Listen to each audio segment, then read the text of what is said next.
underprepared for this. There we go. Here we go. This will be excellent. So the focus of this, let me find my page, a session on how people can be better supported to navigate work transitions more successfully. And so what I'd like to do is the same thing that happened in the first panel, which is to go through and on that base question, first introduce yourself, and then talk about what you think some of the major challenges are to enabling people in this transition, and it may be one of the major keys. Before we go on, I just need to say that sitting next to Anne-Marie is really cool for me because I met her many, many years ago. It feels a long time when I didn't know anything about AI, and we sat down and I felt so dumb, and it made me want to get so clever about it. So this is part of what is required, I think, when we talk about transition, is people like this and like our panelists who make people realize that the sensation of ignorance that occurs is temporary, and it can lead to some passion and engagement. So thank you for that. I won't start with you so you can recover, but yeah, please. So if we start at the end and work our way back. Well, good morning, everybody, and thank you, John, and my co-panelists for taking this subject on. It's been interesting this morning already, as we've talked about the technology and the impact on the shape of work and so on, that actually, my job, so my name's Phil Smith, I'm the chair of Skills England in my current role. I have other roles, but I don't actually have a lot of time for them anymore because I'm chairing Skills England. But I do sit on the Industrial Strategy Advisory Council with Kate, and also in the Labour Market Evidence Group, which is kind of the other end of the scale, which is, how do we balance inward immigration alongside building a domestic workforce.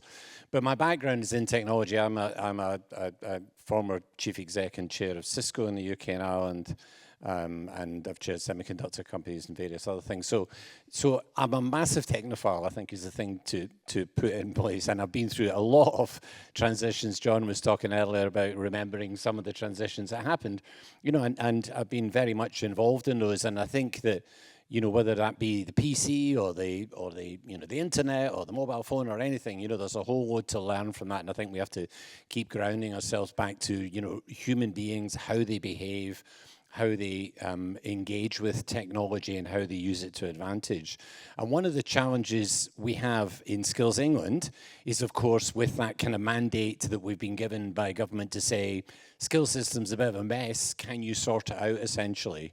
Now, I don't have all the levers to do that. I don't own all the policy. I don't know all the departments. I don't know all anything. But we do need to sort it out. And that a lot of that needs us to work together to do things. So I think in essence, my view, and the one word I use all the time in this context, is how do we give people confidence? This is about how do you make sure that the person who kind of likes the idea of maybe having a play with AI but doesn't really want to do it because they're a bit worried they might steal all the data or hack their systems or whatever. How do you get the people who are in work to realize that, what they can do with technology and AI in particular that might enhance their roles? And then how do you take the more expert people and say, how do you help them to be leading this particular narrative, whether it be in the example that Patrick gave around, in medical environment, or it be someone who's working in a small business in, Huddersfield who wants to do something a little bit different. And at the moment, it's not easy. It's not easy. For those of us who are in the world of skills and technology and so on, it's kind of obvious. Sure, you can get this skill, you can go and get that, there's a load of stuff. For a lot of people, it just looks like, whoa, I'm not even going to go there because it's just way too complicated. And so we need to find ways of engaging people, giving them the confidence they need for their lives and obviously for their work, and hence the nation's productivity. And we need to do that in a way that's manageable, acceptable for them, is, positive, but actually supports what they're trying to do. And I think we have to learn from what we've done in the past about how that, is easy to say, but really quite hard to do in some of the examples that have been cited here about people, why wouldn't you use technology? Well, you wouldn't use it because actually you're a bit worried about it and it doesn't actually do exactly what you want. And we've seen that so many times. will probably go on to say it, but if I look back to the year 2000, 1999, the exact same presentations you're hearing from OpenAI, from Anthropic, from whatever, was the presentation I gave about the internet's going to change everything, all jobs are going to change, you're going to be completely different, you're doomed, et cetera, et cetera. And funnily enough, it has all changed, but funnily enough, we're now 25, 26 years later after that, so it takes time. Human beings take time to adapt. Thank you, Phil. Kate? Thanks very much. So I'm Kate Bell. I'm the Assistant General Secretary of the Trades Union Congress and also on the task force chaired by Marie on Women in Tech and on the Industrial Strategy Advisory Council with Phil.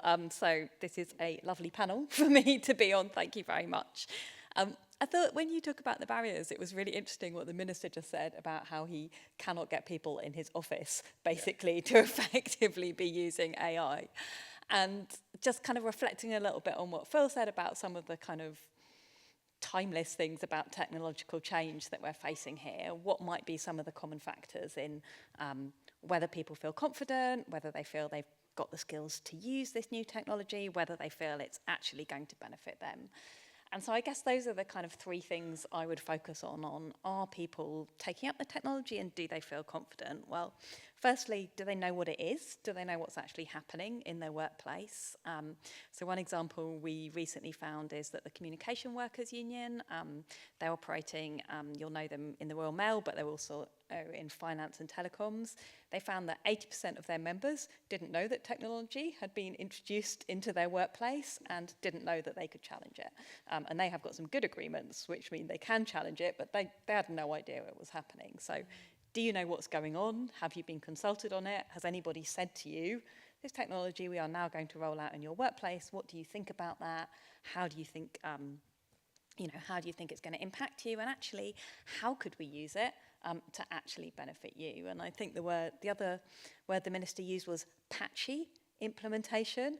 We know if you don't ask people what the technology is, how you can use it, it's always going to be patchy because people will be like, what is this? Oh, I didn't know this was coming. I could have told them it wasn't going to integrate with the system over there. I could have told them that's not how we work in this office. That's not how we actually get things done. So that would be number one. Second thing is, do people feel they've got the skills? And Phil was just talking about that. And one thing Phil and I have talked about quite a lot is kind of what's the kind of universal skill set people might need in this area that also is not just a skill set, but you can get a credential. So if you can say, right, I've got this qualification, that means not just I've got a basic level of confidence in this, but I'm able to go out and tell employers, right, this is what I've got. You can be confident in hiring me that I will have this set of skills. And I don't think we have that yet. In the world of AI, we might be getting there, working on that, but I think that is the second barrier. And then the third barrier I'd mention is, well, if you're going to be confident about taking up some new technology, about using it, do you think you're actually going to benefit from it?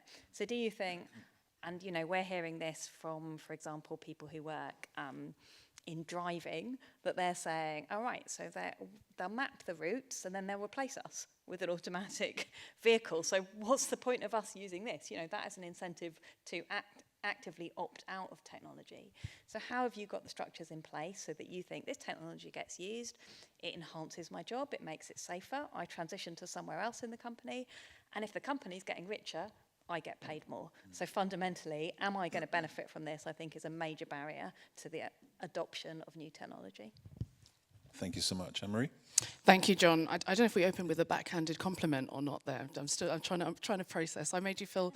Anyway, so I'm Anne-Marie. I run an organisation called STEMET. So we work with girls and young women aged 5 up to 25 to engage them in STEAM, being science, technology, engineering and maths, with arts and design added in there, because that's where we believe is the true heart of innovation. I'm also, as I said already, chair at the Institute for Future of Work and chair of the task force that Kate sits on. So there's a number of different kind of lenses that I come at this conversation with, but quite a few of them, this is also the negative thing about going last, is everyone's already taken your answer. I think to reframe it ever so slightly, there's the kind of social justice element that I think always comes to mind in terms of, you're talking there about agency, but what's the equitable way that we are managing these transitions? So rather than it being these things that are done to people, how are we engaging with them and how we working through those transitions with folks in a way that's agency-led, which I think, to Phil's point about what technologies can be like sometimes it is, this is great, and you just don't know. You just don't understand why this is so fantastic. I'm going to sell it a lot harder. And so we end up removing agency from folks in the gatekeeping that goes on as well, in terms of, you're not proficient enough, you don't have enough skills, versus actually genuinely understanding where that person might want to use the technology, what the problems are that they need solving, and how you have that kind of overlap with them. Second is then also being asset-based in the ways that we engage with workers. And we see this quite sharply in the work we do at Stemets. You might assume things of under 25s, but actually, if we take an asset-based approach, it's not saying you don't have this skill, you don't know these things, but it's starting with what people do know, what they are well versed in, what the knowledge is that they do have, and using that to build up then what their transition might be, what might come next, how you might engage their use of technology in ways that, again, the tech often hasn't come from that direction. So kind of the example I always love to give is AI for potholes. The big tech, they don't care about potholes as much as maybe they should. However, we do have a lot of local folks who know a lot about potholes, finding them, kind of filling them in, all the rest of that. And so how do we work on what folks do know, match that up with the technology, and ensure that we have a fairer transition that, again, is human-centred and asset-based. And then finally, and we've done some work recently at the Institute on kind of motivation that folks have. I think we also, to some of Kate's last point, need to tap into why people work, what they enjoy and what they want for life, what they want for their working life as well. And in managing a transition, if we're leaning into those motivations, then we can find that transition, again, often is worker-led, worker-influenced. But we do have to think about the humans and consider those motivations and value that in the process, rather than just chasing the technology and the AI and what happens next for the sake of it. So those are my opening bits. Thank you, Anne-Marie. Just before I ask Phil a question about Skills England, just to clear my name a little bit, it's definitely not a backhanded compliment. I think one of the things we forget is that it is the skill of a true educator to help you realize what you don't know and yet make you excited about what you can learn. And that's what Anne-Marie does. Okay. Just to clear my name. Phil, Skills England, it exists in this era now where job transitions are going to happen more frequently, where technology is going to change your work endlessly. What does the skills system need to do differently to genuinely support people as they navigate multiple careers, multiple transitions, and multiple new learnings across a career? Yeah, it's an important question. You've kind of framed it in the question itself. It is actually about people and jobs. We've taken a tagline in Skills England of better skills for better jobs, not better skills for the fun of it, or better skills because it's good to do skills. It's better skills for better jobs. So can we give people jobs? Can we improve the jobs? Can we evolve the jobs in the way that's being described here today? And to do that, you do definitely need to have what we talk about in sort of government and other circles more broadly. We have to somehow cooperate a lot better across that. And the most obvious thing is if you're looking at, how work is going to change, what skills we do need going forward, I think it's fair to say we're all kind of caught out by AI in a sense. It's come along, suddenly everybody's using it, the fastest growing companies ever, the biggest companies ever, some of them, and we hadn't sort of prepared for it 3 or 4 years ago and said we need to start teaching these kind of things. Maybe we'd done some of the basics around digital technology and so on, but we do need to get to a level where we're able to understand better how we get a foresighting done. And, we're doing masses of work on this at the moment, both in Skills England centrally, but much more with all of the, regional authorities, mayoral authorities and so on. Because the data around that, it's kind of interesting when you get into this world, you go and talk to the mayors, as I do regularly, and they talk at me about various things they're doing. And and I say, they say, yeah, you need to give us more data. And I say, we don't have all the data. You've got a lot of the data, and it's shared, and companies have got data. And so can we somehow get that stuff out so that we can all look at it and understand it better? And I think, we know the world of innovation that we've all lived in over the last few years has been based on giving data out there and getting people to innovate on it. If the government had tried to create City Mapper, I'm sure usually use, it would have looked pretty horrible, I've got to say. The data that TfL and others have shared out there is amazing. And suddenly we've got this really good app that allows you to navigate and use bikes and use taxis and use tubes and trains and buses and so on. Amazing. So we need to do more of that. We need to get stuff out and share it so that people can have access to it. We need to also give people pathways to a degree, and you can't always paint them exactly, but to the point Kate was talking about earlier, if people are going to change their jobs, how do you help them understand the pathways that they could go through? How long does it take them to convert from a job? And not everybody's going to be able to do it. If you're a 55-year-old lorry driver and somebody wants you to be an AI analyst, it might work, but it might not. And so what are the pathways that they could do to get to things which are meaningful and capable for them? And then I think overall, the other thing that Skills England has to be driving all the time is dynamism. We've got to look for a system which, if you look at the kind of examples of the system that people often quote, things like A levels and so on, they've been around for years. And they are good, and I'm not saying there's any issue with them, and apprenticeships and boot camps and all the other things, but we need to be much more dynamic, because the world that we all live in now and the way we skill ourselves is very different than it was in the past. And I think Kate again mentioned about the fact that, you can get things, but you want some sort of accreditation for them. If you're a young person, so what we are doing, just to pick up on Kate's point, we've created a thing called the Standard Skills Classification now, which is out there in its kind of alpha, beta form, with lots of people collaborating, saying we have codified the skills using lots of data sources and capability all around the world.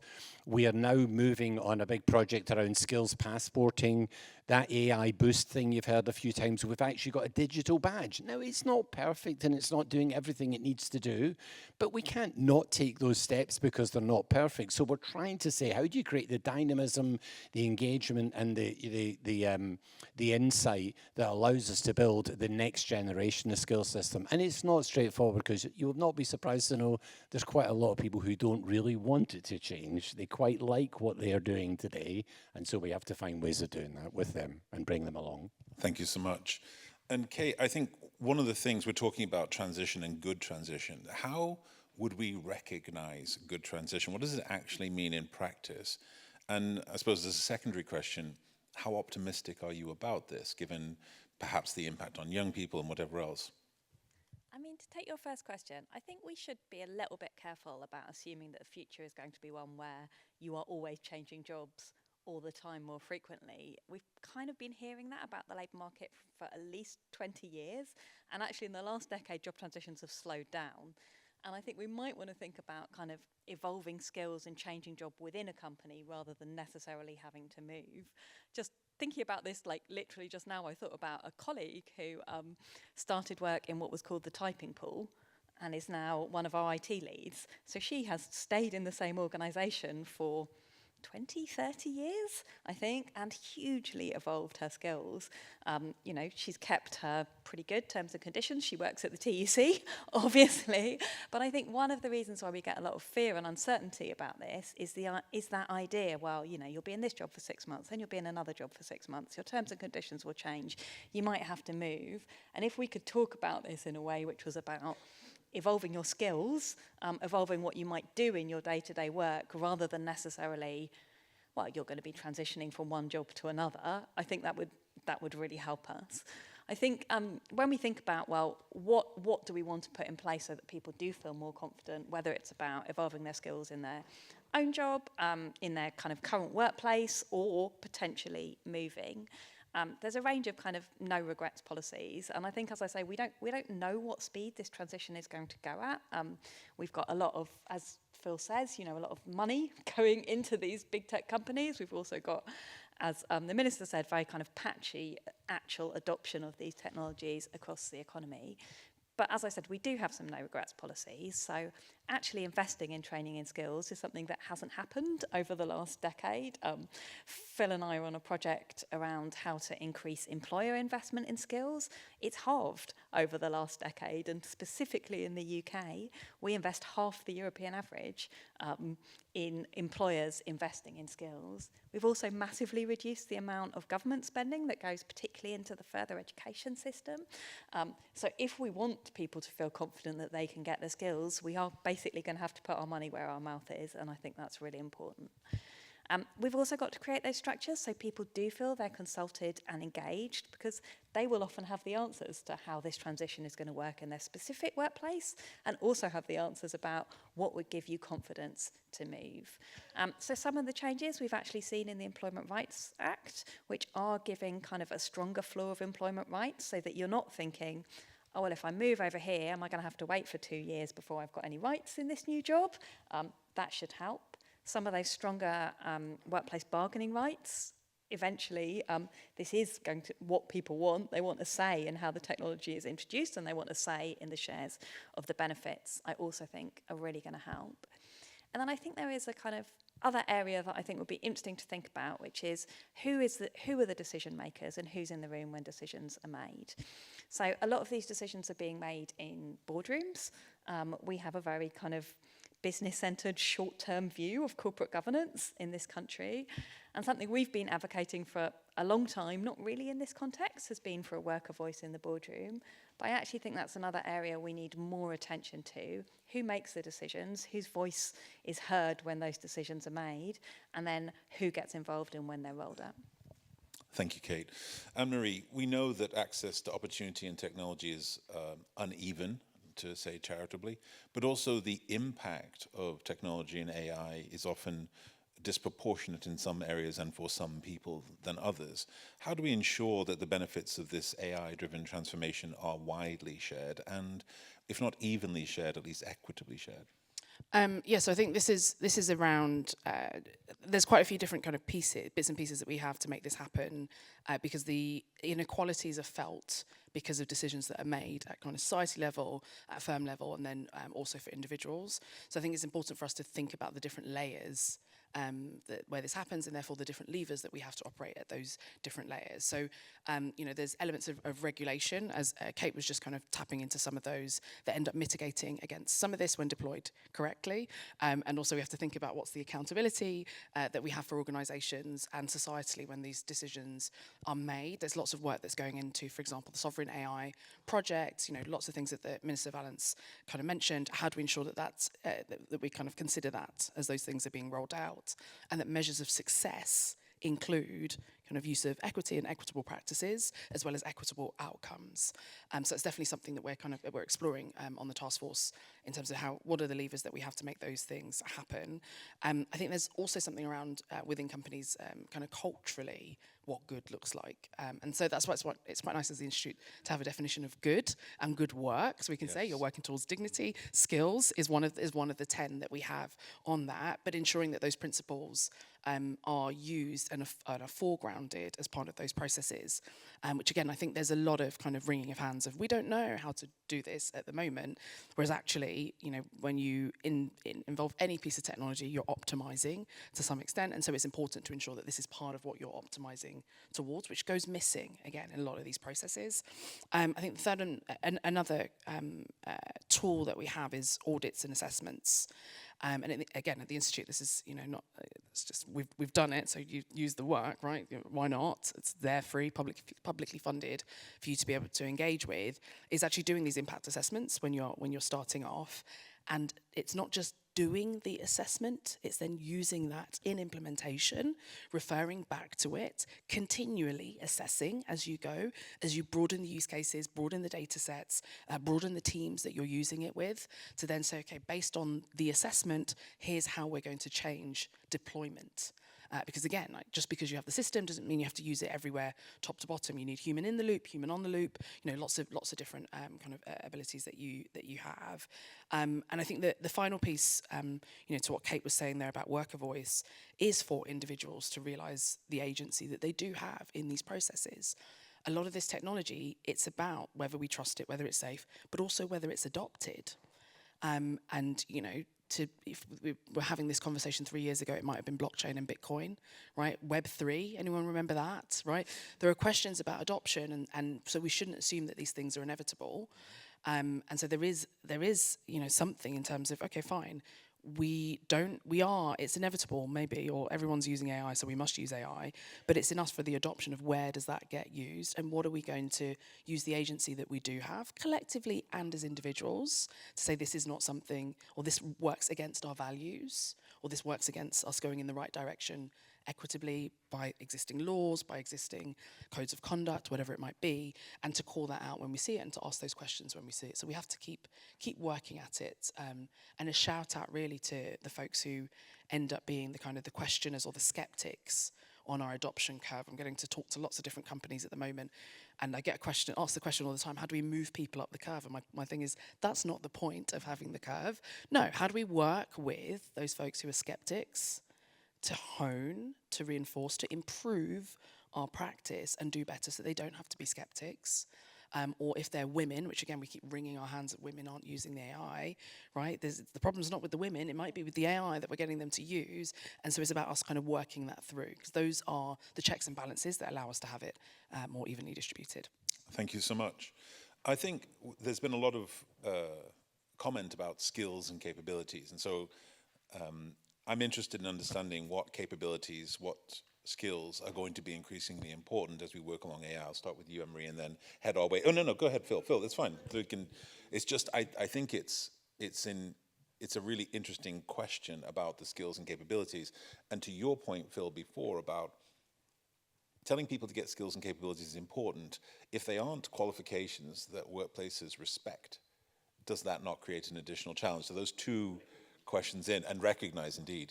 Yeah, so I'll start with the skills and the capabilities that are needed, and I normally sort these into two buckets. One is this STEAM thing, which is why we're leaning so heavily into it at STEMets: critical thinking, creativity, communication, collaboration, citizenship, right? A lot of these skills which don't always show up necessarily actually in the frameworks, if you look at something like the digital skills framework as an example, but are incredibly important. That's what the core of what makes us human, but also that's what allows us to challenge, to work with the AI and to use the tool in a good way, right? AI is not bad, it's not good, it's a tool. Same way as you can use a knife for good, you can use a knife for terrible. And so I think it's quite important for us to lean as much as we can into critical thinking, communication, collaboration, creativity and citizenship as skills to be developed, to be valued, and for us to have those as ones that we're kind of recognising. And we do kind of see this already. So there's some work we've done at the Institute kind of analysing job descriptions over kind of different snapshots at different times and seeing how there are particular skills falling away, something that AI and kind of tech is then coming up, but collaboration, communication, creativity, critical thinking still remain there and are kind of almost AI proof if you want, and are necessary needed, not just for work, but other things like the social media ban, as an example. A lot of that is because critical thinking is not deployed when folks are on these platforms. And so that's kind of one bucket of skills that I think we definitely need. The second one, though, does end up leaning a little bit technical. And for me, it's specifically around data literacy. Not all AI is dependent on data, but quite a lot of it uses huge amounts of data that we have, that we're collecting, and that we're able to parse and process. And there's something about data literacy in saying, hey, life is more complicated than maths. It's one of my favourite things to say. I love mathematics. I'm a mathematician. It's beautiful, but it's beautiful because it's very abstracted, it's simple, it's highly reliable because 2 + 2 is always 4 for those kind of middling values of 2. But life is much more complicated than that. And so we have to have a data literacy that we understand, yes, this is what's possible. Also, these are the limitations and these are the implications of using data in particular ways. I'll give one very quick example before we go to Phil.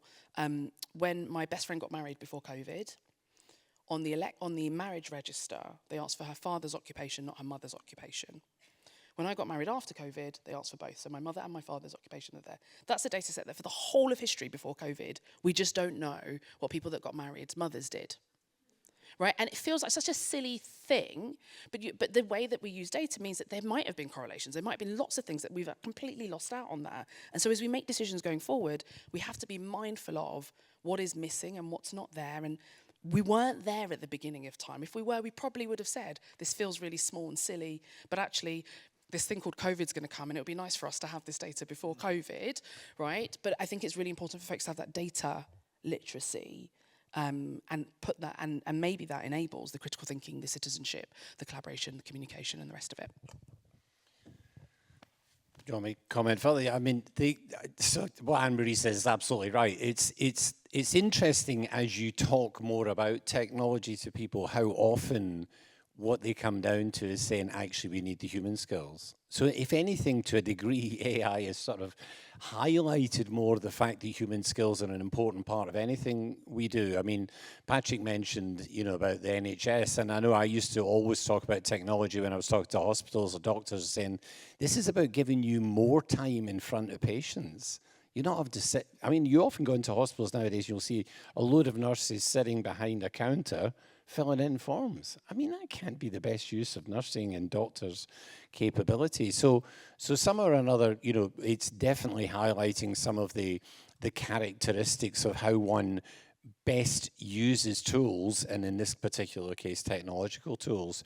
So we do need to find ways of doing that. And again, Patrick mentioned about having AI and other things embedded into everything else. I think bringing contextual relevance to these is really important.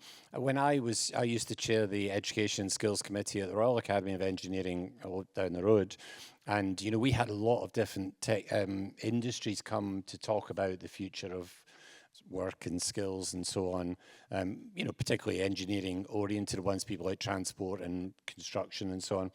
Funnily enough, all of them came down to the same set of issues.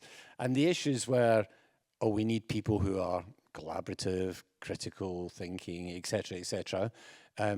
We need people who are expert in bridges, or we need people who are expert in defence, or we need people, but actually we need people who are these more fundamental things. And so I think we've got to contextualise those within the technology. This isn't just about sort of technology's magic and you don't need to think about anything else. It's much more about bringing the reality of that into what people do, the tasks that are involved in a day-to-day basis, which of those can and can't be automated or AI'd in this case. It's definitely bringing that much closer into focus. The other interesting thing, by the way, that came out of all those consultations, and I hear it again and again and again and again, is people saying, oh yeah, people don't understand my business. They don't understand transport. They don't understand defence. And you're like, well, you should go and tell them what this is about, because that's your job, isn't it? To go and tell people what great jobs there are in defence or health or whatever.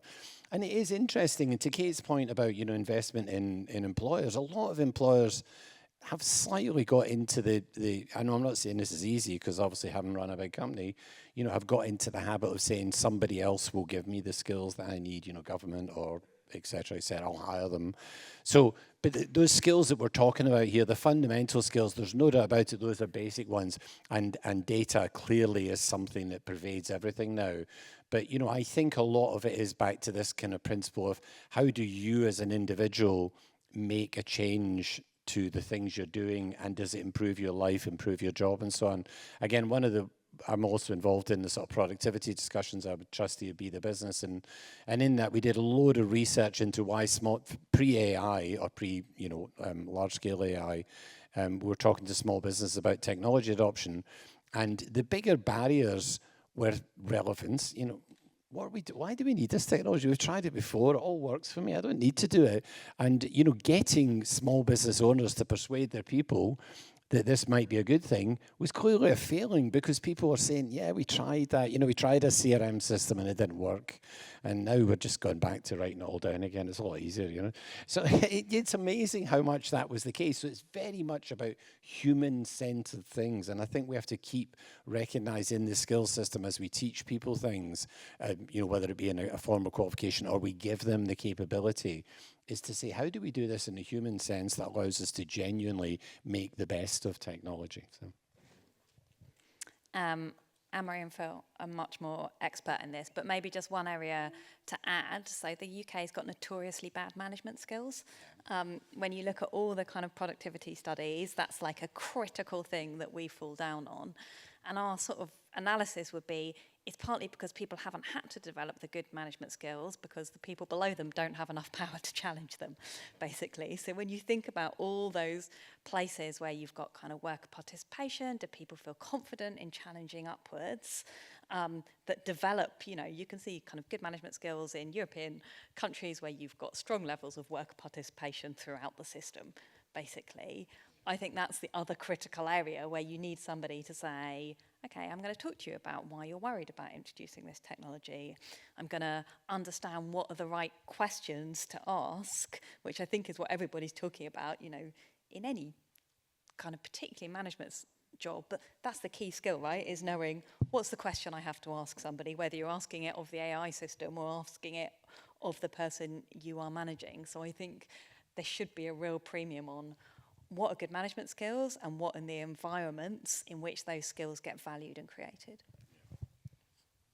Sorry. So, I mean, this is slightly off script, but I've now heard from all three of you about skills that don't exactly seem to be prioritized. You've mentioned management training. It's a drum I've been banging for as long as I've been working. What confidence do you have, given these STEAM skills, collaboration and other, which we talk about a lot, but I don't necessarily see that training or even the skills underneath what collaboration is codified in an effective way? How can we engage organizations to really think gainfully about these precursor elements of skill that are going to make the difference to adoption? Some of that is the persuasion, as Kate said, for businesses to invest. I mean, you know, businesses on the stat that Kate cited about half the European average is an important one. And it's not because businesses think, oh, this is a waste of time, I don't want to do it. It's because for some reason they're not seeing the relevance or the benefit or the business case or whatever you want to call it of that.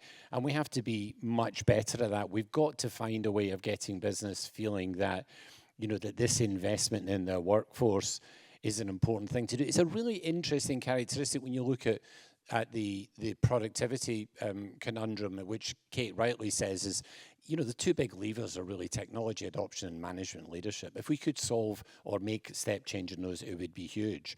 But it's really interesting when you look at it. When I ran Cisco in the UK and Ireland, our big sell, and it wasn't a sell, but our big recognition from global investment was UK, great place to work, flexible workforce, all that kind of thing. So the American investment looked pretty attractive in the UK. You said, oh, that tricky stuff in Germany with workers' councils and, you know, the dirigenti in Italy and all this sort of stuff.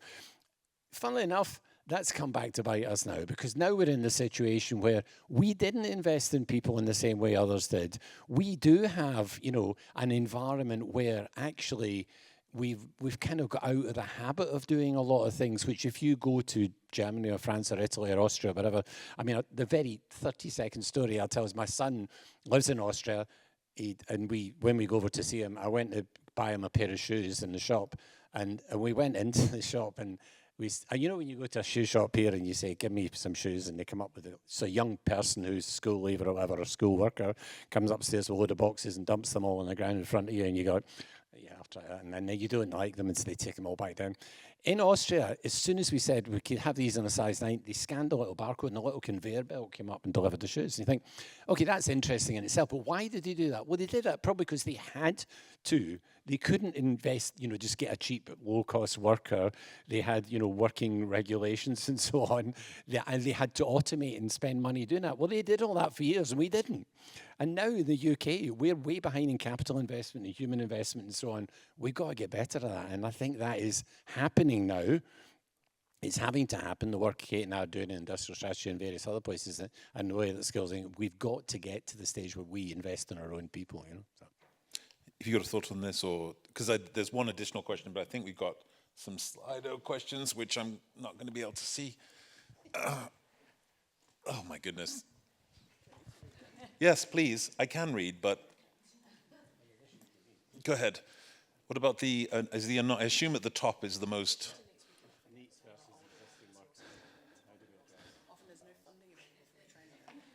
Okay, that's not going to be helpful for everybody. Let's go. So, in addition to NEETs, we can't forget that there are older workers who are also struggling to find new roles. Often there's no funding available for retraining for them. How do we address this imbalance, not just tech skills? So who wishes to take that? I'll give a quick and then let the others do. So one of the reasons for the kind of addressing of, you know, shorter form, so-called apprenticeship units, it's obviously just in that particular system, is to address the existing workforce. So, you know, when I first took over the role of skills, I went to a meeting and somebody said, it was someone from one of the colleges said, oh, you know, we need some people who are engineers who can handle heat pumps and boilers. And up to that point, the model had been in DFE that they were going to build an apprenticeship on it. Now it's like, no. This is something that people will want to do for maybe 3 or 4 weeks, get the skill, and then they won't do it forever. They'll move on to heat pumps eventually. But the natural tendency was to build a big thing. So now we're building short courses that could be funded through the Growth and Skills Levy, etc. And I think that general short course, we all know because we do it, if you want to fix a washing machine, you go and look at YouTube, you don't go and do a degree, Mm-hmm. So yeah, there's something to be said there. Kate, the TUC's got insights on the impact of AI on young people as well as older people in the workforce. Do you have a take on this? I think there's quite a lot going on here at the moment. So we've got a lot of concern about young workers entering the labour market, and it is really difficult to work out whether that is the impact of AI or if that is kind of broader labour market trends. We've got a big focus on young people getting back to work. We know how important it is work experience at the start of your career, and we've called for an expansion of the government's job guarantee. We've called for more money in that investment actually in apprenticeships for young people, but we also know how important lifelong learning is. We used to have this programme called Union Learn. It was union workplace representatives in workplaces who were just encouraging their colleagues to take up skills. Huge return on investment, hugely successful, and again about building that trust and confidence. If it's one of your colleagues who's saying, you thought of doing this course, it's not that scary, shall I talk you through it? So we think that's a big part of the solution, but also the funding for further education just is really important here. That's always been a place for what's sometimes called second chance education, and I think that is something over time we've got to get right. Anne-Marie, do you want to have a stab? The only thing I'd add is returnships, right? So looking at kind of entry to work for folks who aren't just our classic definition of young, but we'll definitely double down on this notion of it's not just about degree learning. You do need many more opportunities for folks to do kind of micro learning that aligns with what new employers might want. So there's a question here about, is AI fluency becoming the new piano lesson, another middle-class advantage compounding behind the headline confidence numbers? Whose job is it to build the on-ramp for everyone else before this ossifies? Is it just STEMETs and things like that, or is there another pathway to this? If you fund us to do it, we'll get it done. I mean, AI fluency I think it's like any other kind of skill. I think the employers definitely have a responsibility for this. The government has a responsibility to do that, to support folks who are looking for work. But I'd say because it's at work, it's another one of these things. I mean, Phil mentioned it earlier. I had to call somebody out at a thing last week of kind of complaining about, graduates aren't coming into the workforce with the skills that we want. It's like, well, that wasn't the point of the degrees that they did. And also, academia moves at this pace, companies move at that pace. It was never going to match up. But also, for goodness sake, take some responsibility, right, over the people that are in your house. Why not engage them, build them up, and skill them up? None of you were born with the knowledge that you have deploying in this company now. And so, pay it forward. A tiny shout out to a tool. So I don't just say these things, I make them happen in my organisation. I've literally built a course for my team on AI fluency around the 4D framework from the Ringling School of Art and Design, of kind of 4Ds of delegation, description, diligence, and discernment in how you use AI. And it's been really interesting because it's been framed as AI fluency and an AI skill, but actually it's any use of technology, because technology is just a tool in anything they're doing within the organisation that now becomes something that folks can use to be empowered to make the right technical decision making as someone who doesn't necessarily have that background. So I don't know, I'd put it with employers. But if you do want to fund STEMETs to do it, then let me know. Yeah, the only thing I would say in addition to that is, Anne-Marie and I've talked about this loads of times in the past, is we've got to help people navigate all the good stuff that's there already. It happens that people who bump into Anne-Marie or know one of her, her alumni go, yeah, it's amazing, you should go and do that stuff. But actually, there is tons of stuff out there. It's not that there isn't stuff in the system. It's unbelievably hard to navigate, that's all, and so one of the things we're trying to take on board in skills, how do you make this easier? And I'd love it to be somewhere where almost like a kind of, AI discussion yourself.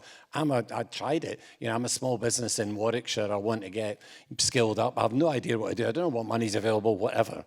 And of course, you'll not be surprised, they gave me a pretty credible answer. Why isn't it that easy to do that in government? to navigate not just government, but non-governmental stuff as well. I mean, it's all out there. It just needs help in navigation. And that would make a massive difference as opposed to the general government thinking is, that didn't work, so we'll chuck that away and we'll start another one. It's like, oh my God, you've just made it more complicated, so let's not do that. Kate. I guess I love the question. I guess the other answer is it has to be not just can you navigate it, but can you only get it if your parents pay for it? Yeah. It's going to be the question, basically. Where is the funding actually directed? Oh, there's a question that's green, and I assume that means something significant. As people evolve their skills and capabilities, can the panel discuss how their individual identity transitions during this process? What support is needed to boost confidence and acceptance from teammates? I'll start with you, Kate, please.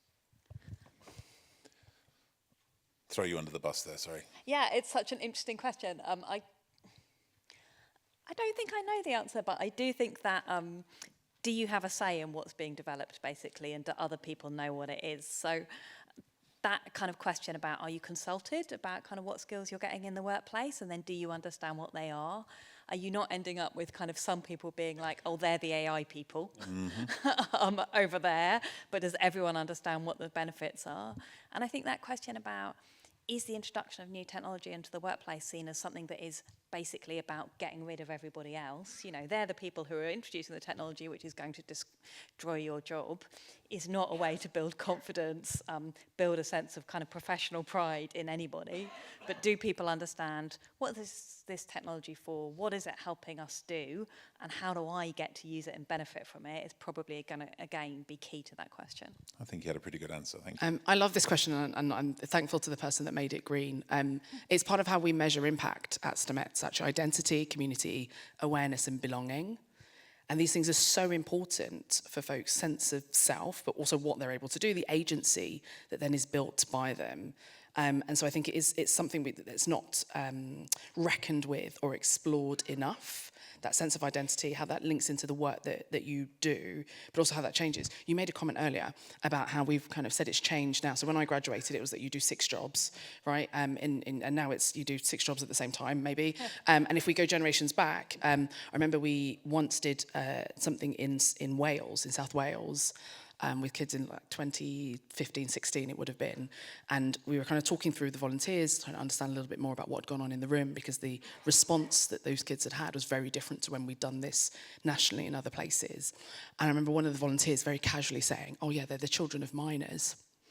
And that was kind of factoring it. And I was thinking, God, I thought the mines closed before anyone here, like a couple of generations ago. And it was so interesting, that sense of identity of work for those previous generations had filtered through 2 generations, whereby that was part of how we were explaining what was going on in the room. And so I think it's something that gets lost, but we surface it sometimes when we say, if we weren't working, what would we be doing? All these things are kind of UBI. But there's a bit in the middle that we should explore a little bit more about how identity plays in, is important in the decisions that people make, but also how do we engage, and what's the responsibility that we have to build up identity of folks that work and are part of the workforce. Yeah, and it goes back, I think, to that management question again, because managers have to be capable of delivering on that. Yeah, that's interesting. I don't know if has anybody heard the term token maxing? So token maxing is the latest from the technology industry saying, we're going to now incent people to use as many tokens on AI as they possibly can. And, it's a very kind of technologically focused Silicon Valley view of the world. If you do 1 billion tokens this week, then you're the best employee. And I think we just need to be careful of all that, because it's so much about taking away the essence of what was described in the question about how do we actually get, functional workforces, people working together, understanding how they do it. And it's so much of it comes to good leadership and not just, massively technologically oriented incentives. Yeah. Please, go ahead. Can I just make one more point, which I was sort of reflecting on through the course of this panel? The stuff about identity is also kind of all that association with that kind of culture around AI must be having an impact. So you were saying earlier, why don't women, that idea, why aren't women adopting AI? Well, what lots of women know about it, including what I sometimes think about, is all that kind of grok. And, here's this AI tool which is going to be able to show all of you naked. Like, that cultural stuff is I think, having a real impact on what people think of when they think of this technology, as opposed to, how could this make my job better? How could this make my job safer? How could this make my job more satisfying? It's that kind of sense of, ugh, I don't want anything to do with this, which I think is having a real impact right now. Yeah, I think so too. I'm going to come back to you, Kate, on the top question here, which I think is the last one we have time for.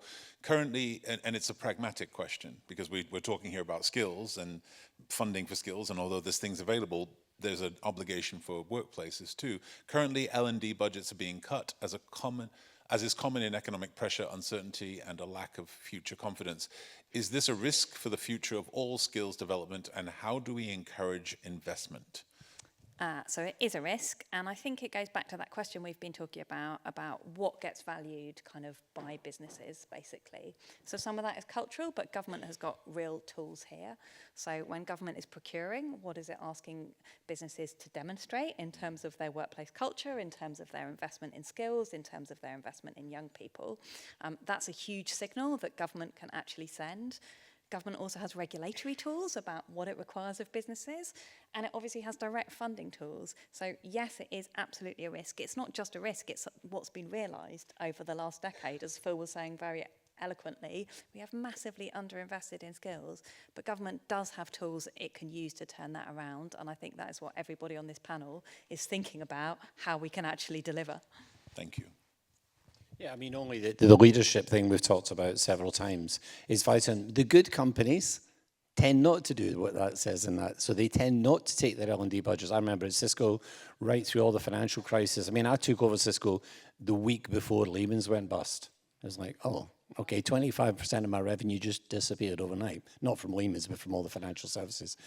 And we upped our L&D budget, because we knew that we could get people skilled, reskilled, evolved. And of course, what happens in that, funnily enough, you come out of the downturns much faster than everyone else.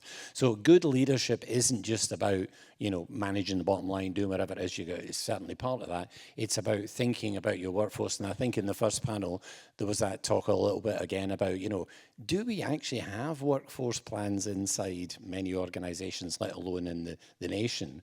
I think we need them. We need to be thinking, what is it we want and how do we build it?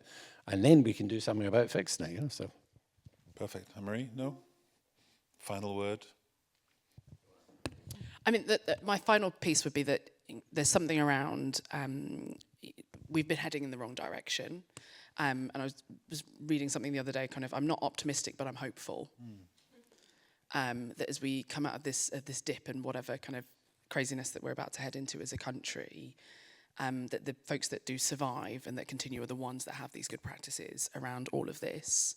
The ones that kind of have the growth, economic growth, are the ones that have invested, and then that becomes a norm, you know, across the sector. But that's the hope that I have. In addition to all the work that we are trying to do as quickly as is possible to ensure that this doesn't all end up, I don't know, accidentally killing us. Is that the dystopian? Oh, that's a positive way to end. Yes, excellent. Listen, everybody, I think you can agree a rich conversation if you give your thanks to Phil, Kate, and Anne-Marie. Thank you.